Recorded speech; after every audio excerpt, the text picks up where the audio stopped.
thank you so much for giving me this opportunity and this amazing platform.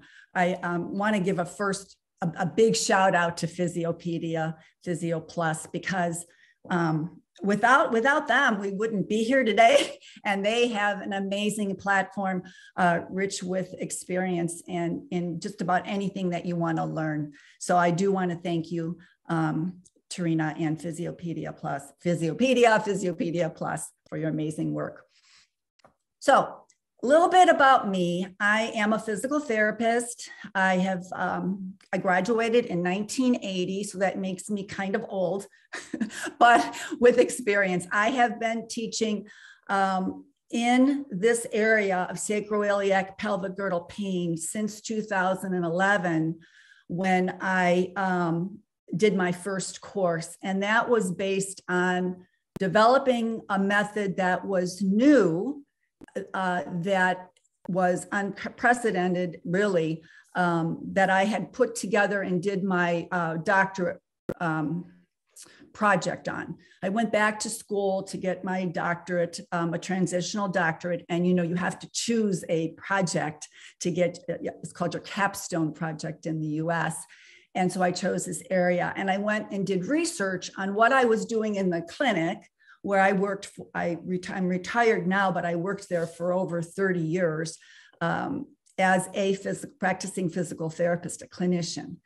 And so during that time, I developed this method, went back to school to get my doctorate, did research on the method, and that was the beginnings of this course. And I have been working and improving on it and learning new things as I go along. So it's been an amazing journey. And, it's just crystallized a lot of things in my mind about what is going on out in the big world. But I am so excited that you are here today and from all over the world, because you don't know what you don't know. Right. And so I'm very interested in learning what your standard of practice is in this area and what you think about what I'm saying.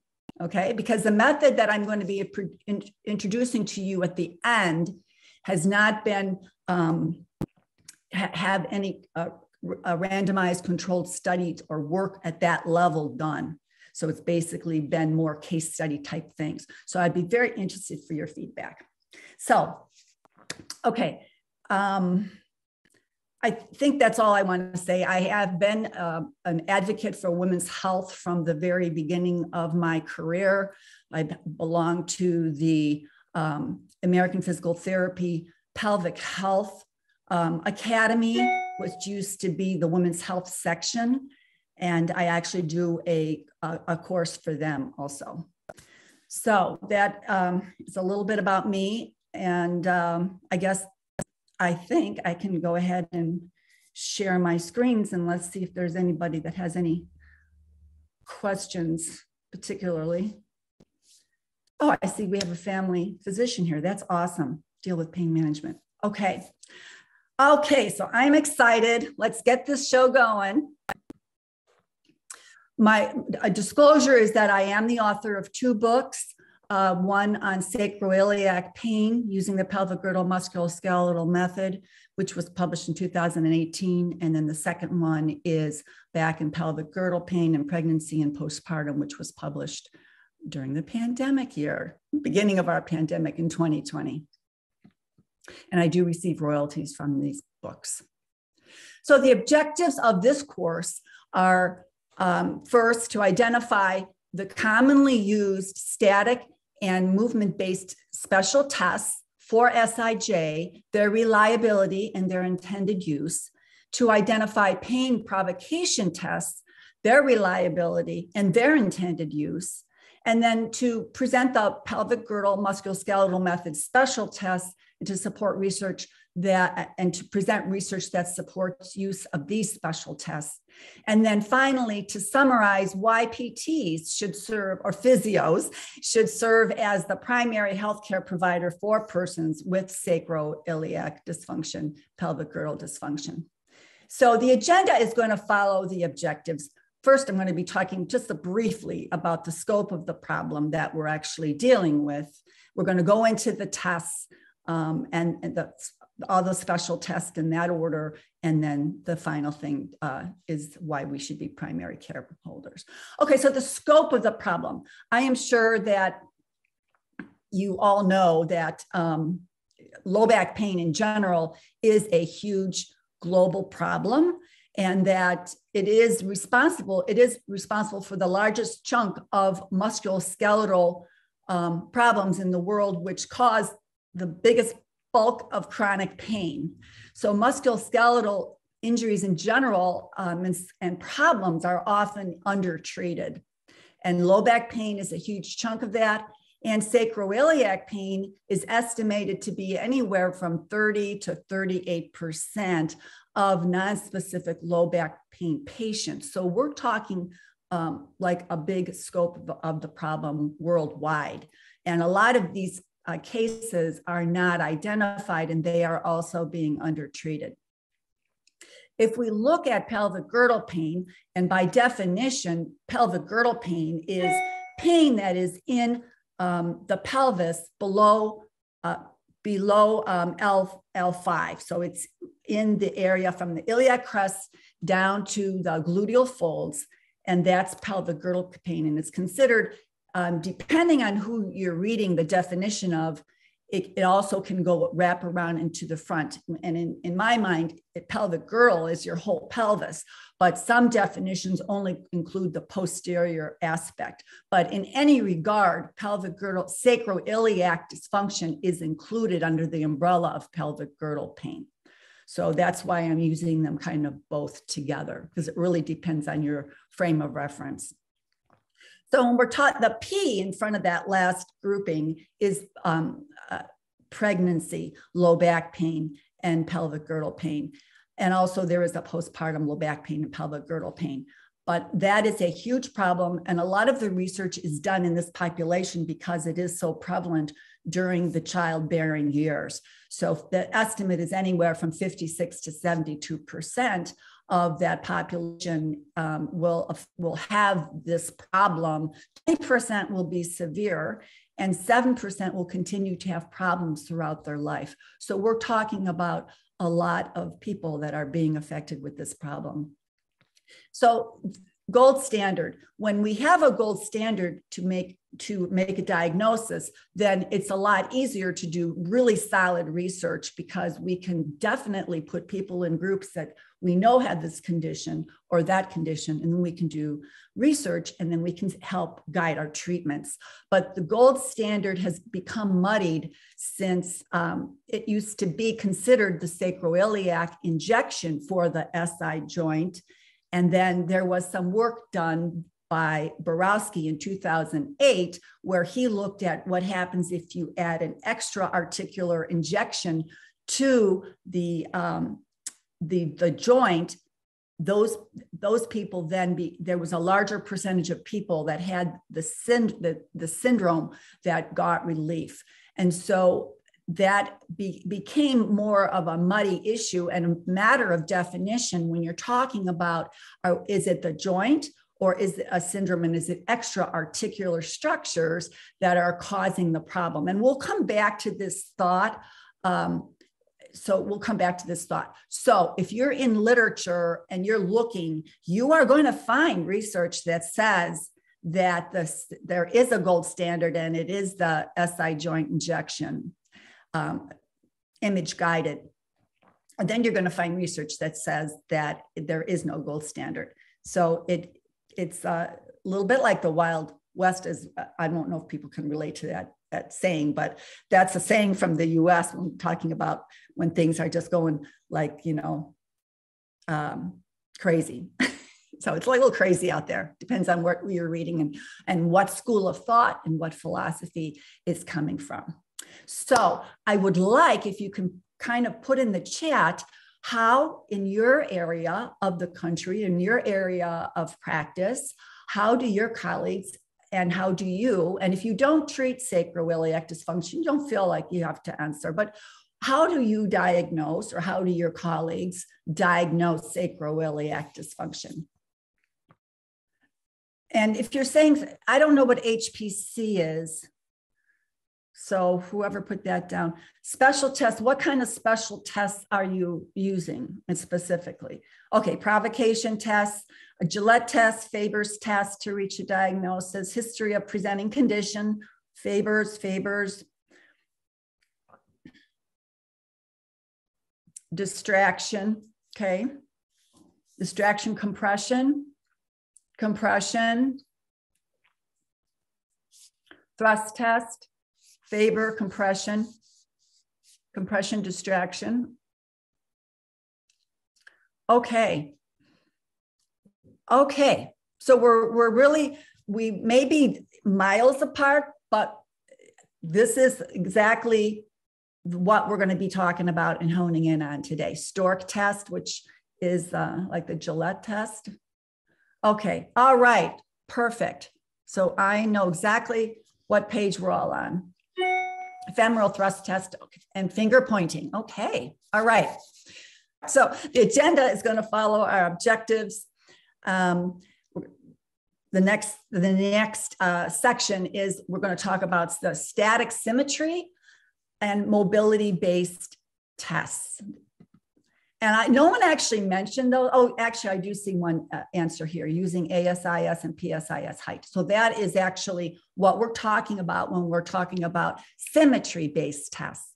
So Potter and Reinstein back in 1985 looked at 13 tests. And this grouping here is the symmetry-based tests. So this is when, for the iliac crest, you put your hands on the iliac crest and you're judging to see whether they are the same height. All right, so that you can see that ASIS height and PSIS height. So those are static symmetry tests. And those were found back in 1985 to have poor intertester reliability. So if we all did these, we would not be agreeing. Well, I actually see somebody else had said tape measure. Okay, so that the tape measure thing deals with leg length. So we'll be talking about that too. And then PSIS height, and you can do that in sitting or you can do that in standing. Now, I learned all of these in school. I did all of these for many years. And that's actually how part of the pieces that helped me develop the method that I'm using today. Okay, so the same team in 1985 also looked at the mobility, the dynamic testing. So we have the standing flexion. This is the Gillette test where you're going to be lifting one leg and you're going to have your finger on the PSIS and see if it moves compared to the other side. The forward bend test, which you can also do in sitting. So again, you're looking for a movement-based test. And the prone knee flexion test, where you're looking at the heights of the legs by using the malleoli, and then the long sitting test, where you're again looking at the malleoli, which you can do visually or by use of a tape measure. So those tests, again, all had poor intertester reliability. And so this was back in 1985. So that has been a while ago. 2008, Holmgren and her team looked at static symmetry of the transverse processes in prone, the symmetry of the inferior lateral angles of the sacrum in prone. Again, they looked also again at the medial malleoli as far as the leg length testing after the leg length testing, and then the sacral sulci static test. Okay.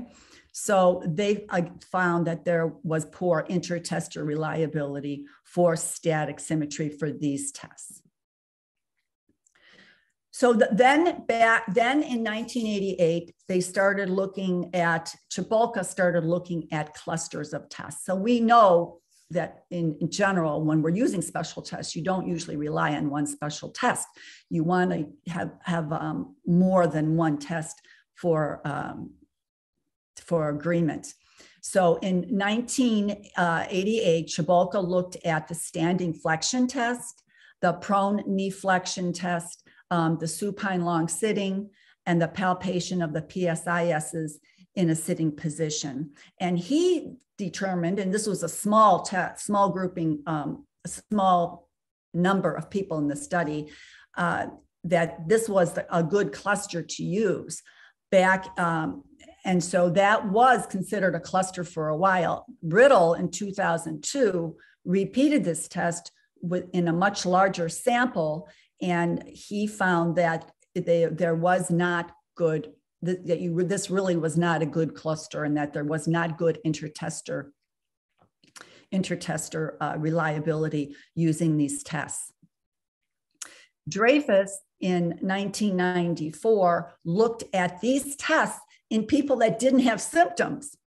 So I think that's really telling. 20% of people had positive findings in one or more of the tests. So that actually is not very good if you're having 20% positive when people don't even have back problems. Lavangi in 1999, again, looked at the standing flexion, seated flexion, supine to sit, and the Gillette test. And she agreed with that these are not having good intertester reliability. But the interesting thing that I got out of reading her article was that it has been well accepted that there can be anomalies between sides of the innominate bones in a particular person from just growth or development, so that a torsion may not be a pathological torsion, it just may be anatomical. So that really, combined with work of Dreyfus, really reinforces that the static symmetry and the movement tests are not something that we should be using to make a diagnosis and then design a treatment plan around. Now, the other thing that I wanted to point out is that and you can all try this now. So if you take two fingers and you put them out straight in front of you like this, or so let's do thumbs, because you're using your thumbs, like say you have your thumbs on the ASIS, and this is just to reinforce what I just said.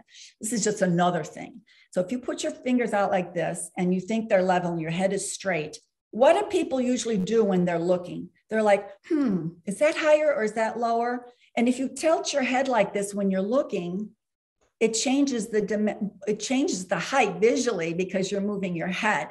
So that's number one. Number two, if you have a dominant eye, and bear with me if you already know this, but if you take your fingers and put them in a circle, and then you look off in the distance and put something in the center of this triangle like that, and then you just kind of close off that circle. So you have your hands like this, and then you close off that circle and hold it steady, cover one eye, and then cover the other, you will find that you will have a dominant eye. And so if you are not looking at something with your dominant eye over what you're looking at, or as the main thing, you are going to be off too. So those are other things that go along with this picture of judgment, of clinical judgment with this kind of test. And so what I'd like to do is just kind of have everybody think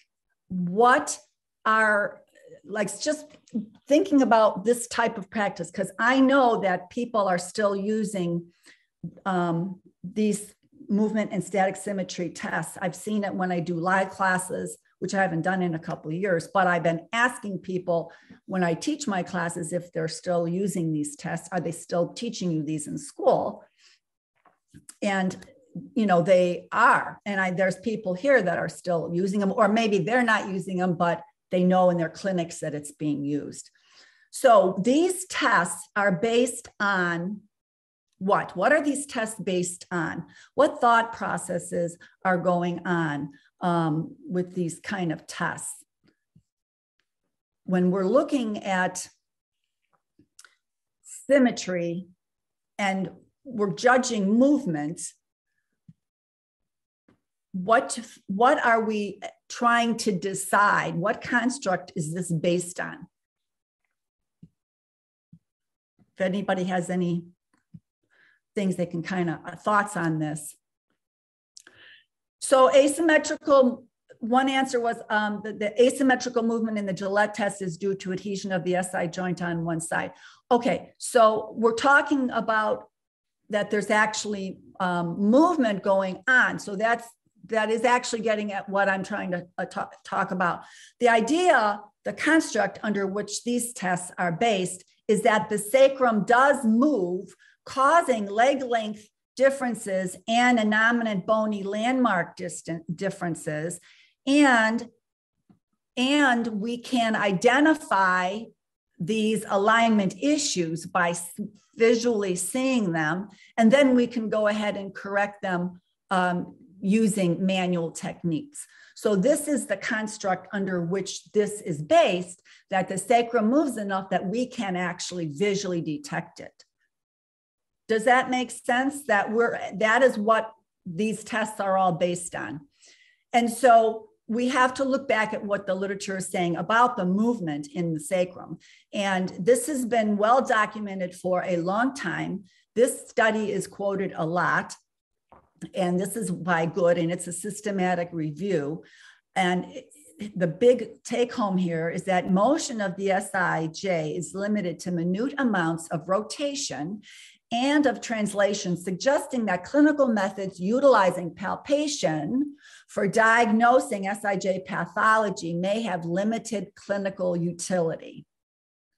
Okay, so that is a take-home message that has been repeated in the literature, and therefore that's why there has been a shift to the pain provocation testing. I only have one eye that works. So with measuring for the umbilicus to the ASIS, there actually has been work done, because when you're measuring leg length, that is not a very accurate way of measuring. It really can only be done by X-ray. And if you really take a step away and think about it, you're measuring from a rounded bony prominence, the ASIS, to another rounded bony prominence, the medial malleoli. So where you end up there isn't really very exact from a scientific standpoint.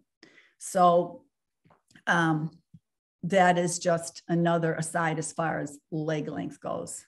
I'm not saying leg length in general is not important. That's not really what we're talking about here, because it is. We all know that. Okay, so these tests that we just discussed, these are the symmetry-based tests and these are the movement-based tests, have been shown repeatedly to not have good intertester reliability. So therefore, then it's very difficult to do research in this area so that we can then have good guidance for our interventions. So really, we should not be teaching these, or we should not be using these special tests in the clinic and in our schools. And for the students that are here, has anybody, there's some students here, are you still learning these static, symmetry, and movement-based tests in your clinic? If you are, could you please let me know?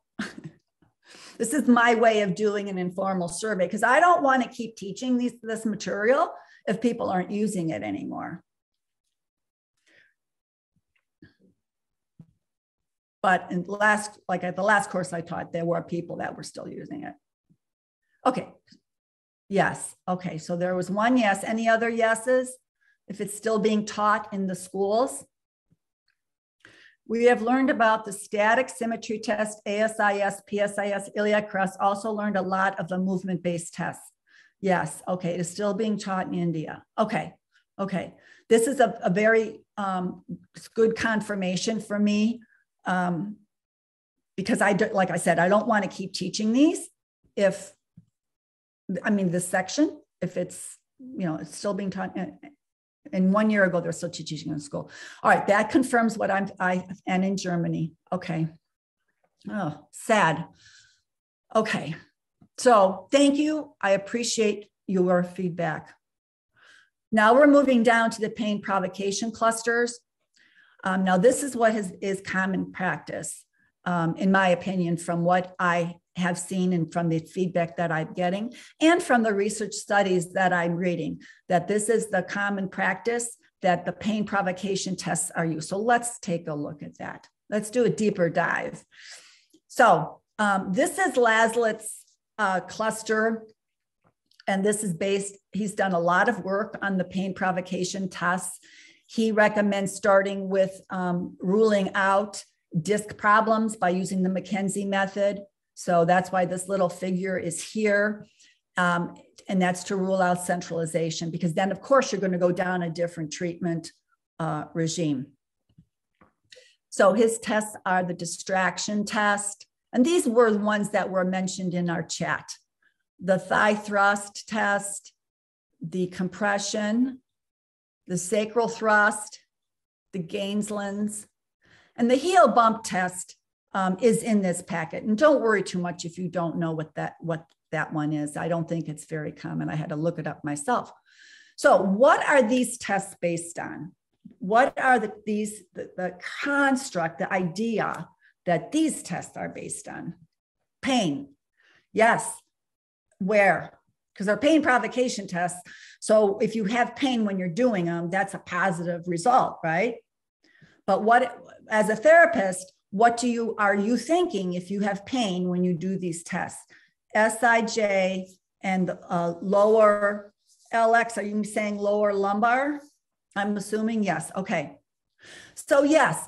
So here's the key is that these tests, low back pain. Okay. So these tests are based on that the sacroiliac joint is the dysfunction, because this is a CPR, or clinical practice, CPG clinical rule, clinical practice guideline for, it's called SIJ CPR because clinical practice rule, because it's ruling out whether you have SIJ.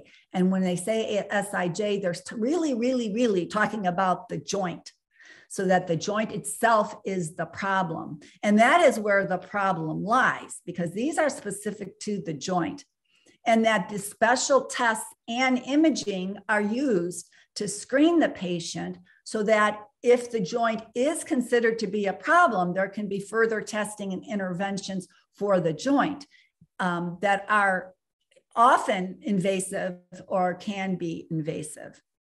3 or more of these tests being positive has a high probability of responding to a double SIJ block. So what does the literature say about this? The literature is saying that these tests only have, and this was back in 2012, and this is from a book that was written on orthopedic testing. So this is rather old, but my point is that this has been being said for quite a while, that there is only fair to moderate likelihood ratio for a diagnosis of SI joint disorder with these tests. And then this was published last year in JOSPT, which is the Journal of Sports Medicine, Sports Physical Therapy, excuse me. Clusters of pain provocation tests for the SIJ do not provide sufficient diagnostic accuracy for ruling in the SIJ source of pain, but you can use it to rule out the source of pain with more confidence, because you're actually provocating the joint area. But as like some people said, it could maybe be like if you have low back pain, if you have issues going up the spine, maybe by doing those provocative movements is causing pain. It's not, you can't rely on it to rule it in, but you can rely on it to move it out.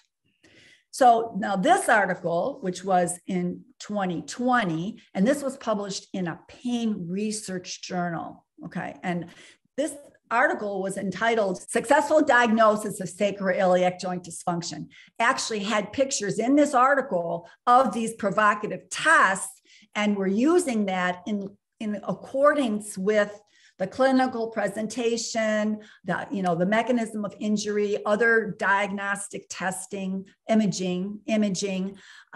So that's what they were recommending, that you use all of this, including the provocative tests and diagnostic injections. And then this last line is, once the diagnosis is confirmed, long-term solutions may be considered, including recent advances in sacral-lateral branch denervation and sacral joint fusion. Okay, so my point is that what you are reading is coming from a certain philosophy and school of thought.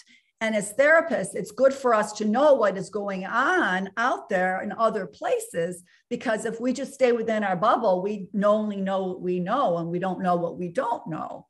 Okay, so, and I also found an article recently, and I've been into the literature a lot lately because I've been asked to do an article for the Orthopedic Nursing Journal, which is an international nursing journal, on what is sacroiliac dysfunction. So I've been back into the literature and uncovered some, disturbing things.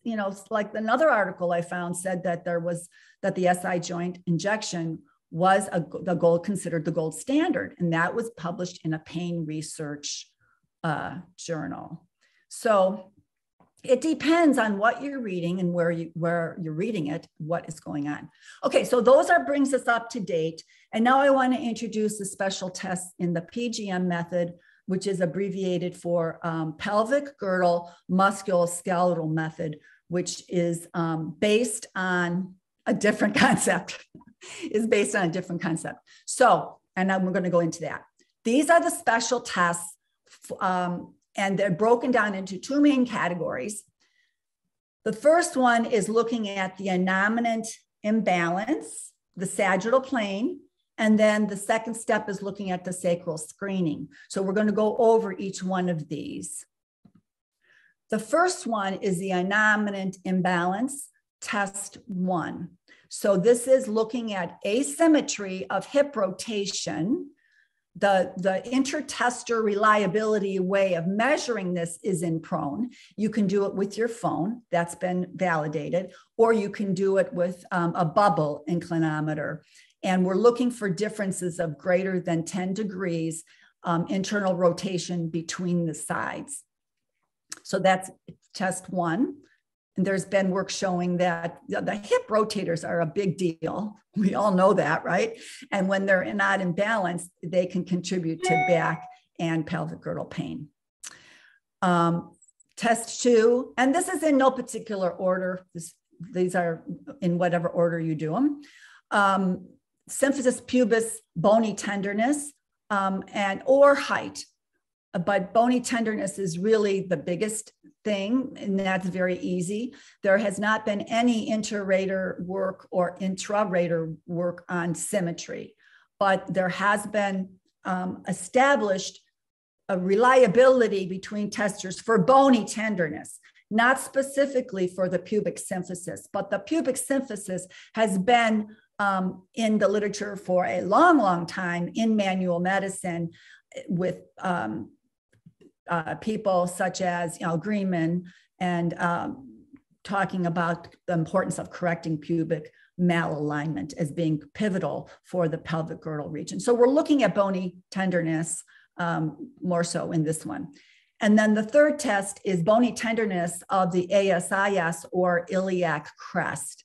And that intertester reliability has been established for bony tenderness, again, like I had said, but specifically has been established for the iliac crest. And the fourth test is palpating for tenderness, the long dorsal sacroiliac ligament. And there has been a lot of work done by Vleming in 1996 and in 2002 that indicated that if it's tender, that it indicates SIJ versus low back pain, low back problems. So those are the innominate screening tests for innominate positional problems. And I'm going to define what I mean in the couple of slides down. The innominate screening test. So now we're on the sacral test. And what we're going to be looking at here is sacral springing, which is a test that we know and love. We all know and love. And then springing each pole. And when we're talking about springing each pole, we're talking about springing the superior poles here and here, and then the inferior poles. And we're springing them for pain.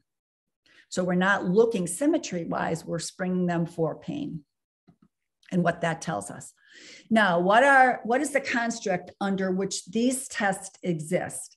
So the pelvic girdle musculoskeletal method is looking at the role of the muscles and the ligaments on the structures of the pelvis. So it exists on the concept that the pelvic girdle muscles are balanced in flexibility, strength, and motor control for normal function, and asymmetrical forces largely produced by muscles on the pelvis can produce pain and inflammation in soft tissues and bone, and that balancing the pelvic girdle muscles can result in decreased pain and improved functioning. And this can all occur without malalignment of the bones. So that is the concept. It's positional strain, not positional change. And this is in line with what the research is showing, that there's been so much work done as far as how many degrees of movement the sacrum really has.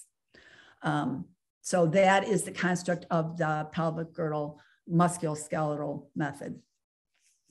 So the last section of this is PTs as primary care providers. So, or physios, I'm sorry, as primary care providers. So we have a patient. We have a patient and we have all these healthcare providers. I had talked to someone last week who, I'm just going to give you this little case story because I know that you probably, for those of you that are actually treating people with pelvises that are having problems, that you may be very unaware of this scenario. But I talked to this woman, she was 54 years old. She had been riding horses. She was a marathoner. Okay, so we're talking about a very vibrant, active woman. In 2016, she was cleaning her horse trailer. She was moving a mats around with her legs. And she had what was diagnosed as ligament damage in her low back. Now, for those of you that have ever used the pelvic girdle questionnaire, you know that moving a mat with one leg is actually considered one of the tests because that really involves pelvic girdle coordination and strength. So anyway, she went to a chiropractor. The pain got worse. She went and got to an ortho and she got injections in the facet joints. She went to the PT and the PT said her joint, her SI joint was too tight. And then they did work on it. And then she said it was too loose. Then she went back to another ortho and they wanted to inject it. Then she went to an osteopath and they wanted her to have prolotherapy. They said her sacrum moved too much. The osteopath did adjustments with her, and then it moved better, but then she had horrible spasms and she could barely breathe. So then she just rested and it finally got better, but she couldn't function. Then the latest is what she's doing is she's went to a hypermobility specialist physio or physical therapist, but she cannot even get on and off a table to get treatment because she can't move in these positions. And he told her that both of her SI joints were very inflamed and it was the worst case that he had ever seen. And now people have been saying, well, she might have ankylosing spondylitis or, so she lives alone. So this is unfortunately probably not that uncommon. This woman found me through social media. So this is the problem. So what I'm trying to say is that we have this patient, we have these healthcare providers, we have all these people that can affect the lives of this patient, and they might be hearing different things, and they may not be hearing language that will help psychologically propel them in the right direction, because it can be actually very damaging if people are talking to them with negative type of language, which I am a very big proponent for. So the PGM method is not just about special tests, but it's a whole framework about knowing how pain management and centralization of pain works, and patient beliefs and all that stuff. It's a whole big package. So we have all these people, and the only people in my mind that are the best trained to treat this population are the physios and the physical therapists, because we are getting a lot more education on the psychosocial aspects that are involved when you're treating muscle conditions. And we're just not experts in muscles, where we are, and we have the time. A lot of these healthcare providers don't necessarily have the one time that we have to actually work with these patients. So that is basically where I'm coming from. And I would like to that's all I had to say. And I don't see any questions. I do see a question on inclinometer. Actually, and if you have an iPhone, the inclinometer app, I believe, is preloaded on that when we're talking about the test for the hip internal rotation. So I'm going to stop, and I can entertain any questions. We have 10 minutes. These tests can be used, yes. In fact, they can be used on someone in the second and the third trimester. I actually saw someone yesterday as a virtual consult for this, and it's very easy virtually, because you're talking to you're doing your normal screening. You're looking at trunk range of motion, you're looking at strength, you're doing everything. But I could have her stand, and I could have her touch her ASISs and tell me if the bone hurts. Does the bone hurt? And people know whether the bone hurts or not, or the iliac crest bone, and they can come down and find their pubis, and they can come and find their PSISs. And if, 3 out of the 4 need to be positive. So, you can look at the hip internal internal rotation and sitting, and just have their leg crossed up. So you can do all of them. You don't even need to do the 4th one if you got, 3 of them positive. So I have the PGM method has complete exercises and algorithm. You start here and you move here. And that is what I do cover in my courses. The 2 books that I've written are written for consumers, and are meant to be used for therapists to have the patient have that, so that it makes your treatment so much more efficient and effective. So I have a lot of suggestions for SIJ, but it's beyond the scope of what this is. Those are all in my courses. As a spring test as well as internal rotation test, we focus on movement of the SI joint, which moves a very little, I'm afraid.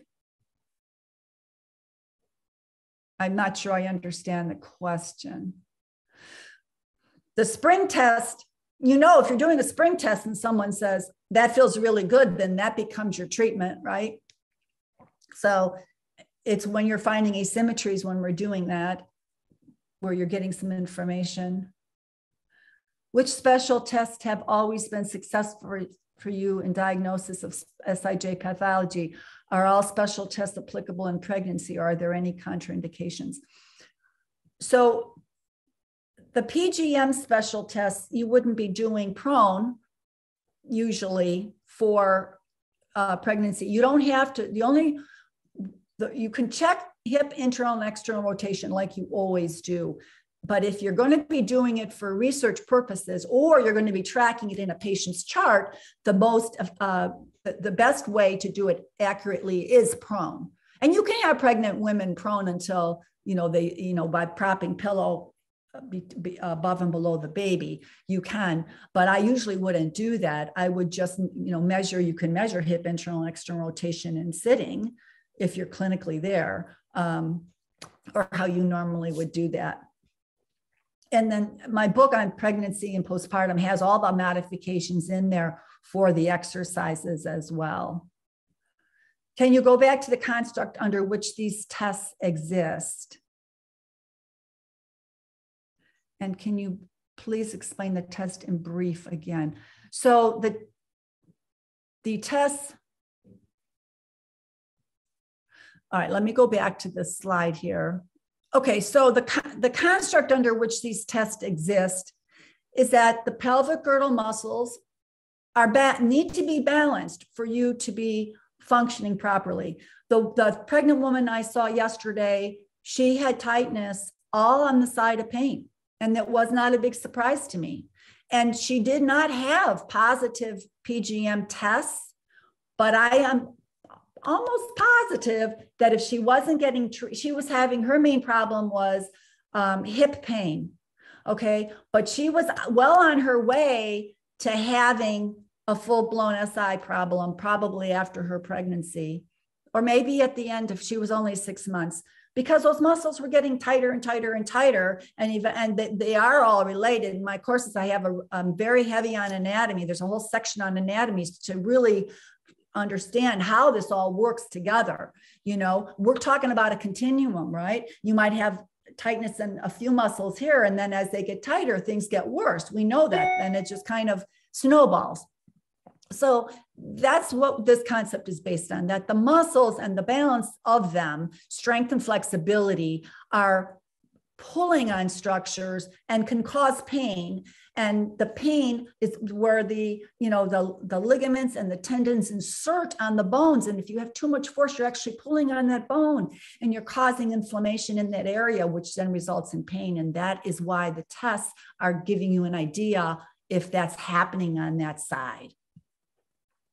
So the tests in brief are palpating the bony tenderness between the landmarks of the pelvic girdle, which would be the ASISs, the iliac crest, the PSISs, and the pubic symphysis, plus the hip rotation test. That's going to tell you whether you have a sagittal pull on your pelvis, okay? Not necessarily a bony torsion, but a positional strain,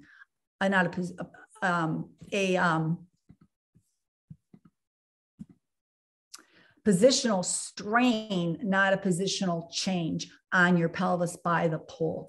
And then if you don't, that's the sagittal, then the provocation test of the sacrum will tell you if it's more located into the sacrum. And then I have an algorithm to follow for that.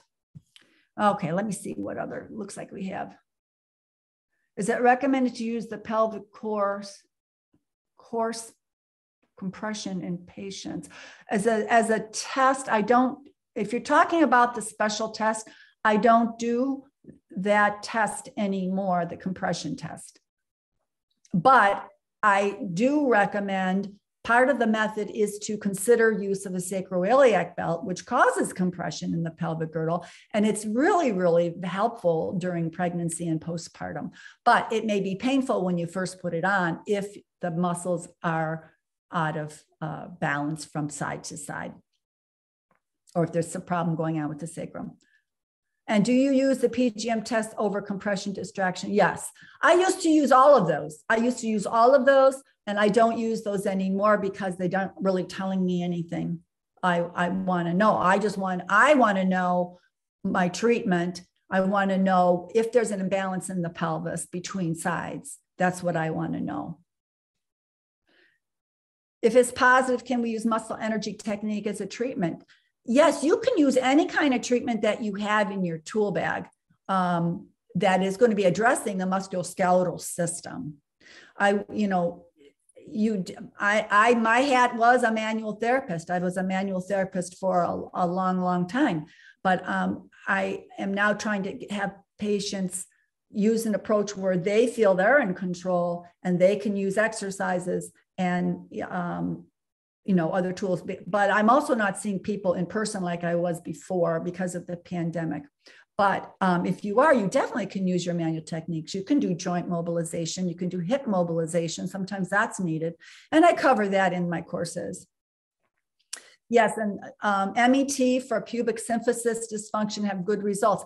Yes, because you are balancing the pelvis, right? Because you're working on resetting the balance between sides.